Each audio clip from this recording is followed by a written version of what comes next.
రేణు దేశాయి గారు అన్న మాటలకి నేనైతే అగ్రీ చేస్తున్నాను. ఎందుకంటే కుక్కల్ని మూగజీవులను చంపేస్తున్నారు.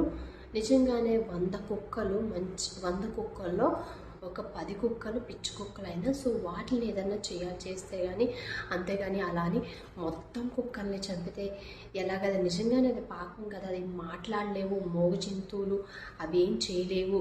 వాటిని చంపినా ఎవరు అడిగేవాళ్ళు లేరనే కదా ఈ నిర్ణయం తీసుకుంది. సో మనుషుల్లో కూడా పిచ్చి కుక్కలు చాలామంది ఉన్నారు కదా. అలాంటి కుక్కల్ని మరి ఎందుకు ఏరి పారేయట్లేదు? వాళ్ళని ఎందుకు ఏం చేయట్లేదు?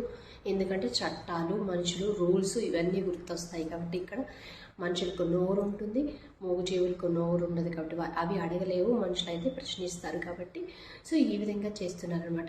ఎందుకు నిజంగానే మనుషుల్లో పిచ్చి కుక్కలు లేరా? వాళ్ళని ఎందుకు వదిలేస్తున్నారు? మర్డర్లు, మానభంగాలు, రేపులు ఎన్నెన్నో చేస్తున్నారు. అధికారం ఉందని కొందరు, లేకపోతే డబ్బు ఉందని కొందరు, ప్రేమ పేరుతో కొందరు, ఇలా ఎన్నో హత్యలు జరుగుతున్నాయి, ఎన్నో రేపులు జరుగుతున్నాయి.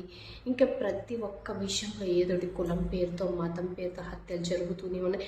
సో వీటిలన్నిటిలో ఎందుకు మాట్లాడట్లేదు? కుక్కల విషయంలోనే ఎందుకు వీళ్ళు నిర్ణయం తీసుకున్నారు? ఎంత ఫాస్ట్గా, అదే ఎక్కడ కుక్కలు కనిపిస్తే అక్కడ తీసుకెళ్ళి చంపేయడం ఇలా అయితే కరెక్ట్ కాదు.